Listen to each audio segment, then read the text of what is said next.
কিছুদিন আগেই আমি এসএসএফ এর নবনির্মিত অত্যাধুনিক ফায়ারিং রেঞ্জটি উদ্বোধন করেছি। উদ্বোধনী মহড়াও প্রত্যক্ষ করেছি।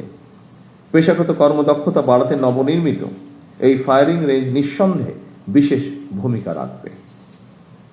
আমি আশা করি নিরাপত্তা কৌশল প্রণয়ন এবং নিজেদের পেশাগত দক্ষতা বাড়াতে আপনারা এই ফায়ারিং রেঞ্জের সর্বোত্তম ব্যবহার নিশ্চিত করবেন।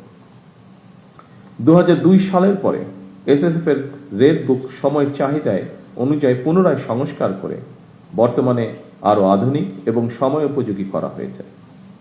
এই রেড বুক এসএসএফ এর কার্যপদ্ধতি এবং কার্যপদ্ধতির নীতিমালা প্রদানের পাশাপাশি আইনি সুরক্ষাও নিশ্চিত করেছে। আপনাদের জন্য রেড বুকে উল্লেখিত নির্দেশনা সমূহ যথাযথভাবে অনুসরণ অবশ্যই জরুরি।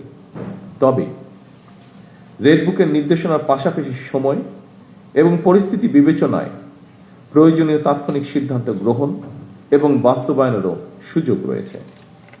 এসএসএফ এর মতো বিশেষায়িত বাহিনীর জন্য আধুনিক নিরাপত্তা কৌশল এবং প্রযুক্তিগত দক্ষতা অর্জনের পাশাপাশি প্রতিটি সদস্যের সাহস, সততা, বিশ্বস্ততা, সর্বোচ্চ পেশাদারিত্ব, নিয়মানুবর্তিতা এবং সর্বোপরি চেইন অফ কমান্ড, এই বিষয়গুলো কঠোরভাবে মেনে চলা অপরিহার্য। উপস্থিত সুধীবৃন্দ,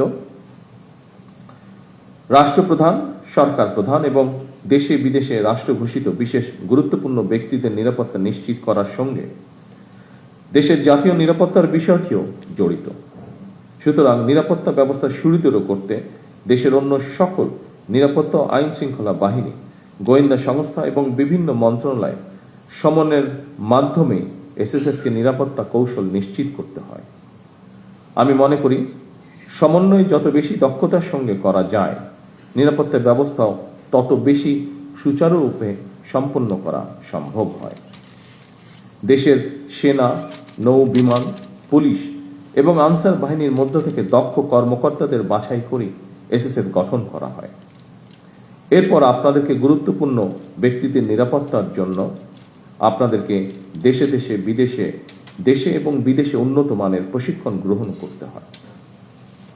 আধুনিক বিশ্বের সঙ্গে তাল মিলিয়ে এসএসএফকে আরো কর্মদক্ষ করে গড়ে তোলার লক্ষ্যে সরকার প্রয়োজনীয় সব ধরনের পদক্ষেপ অব্যাহত রাখবে ইনশাআল্লাহ।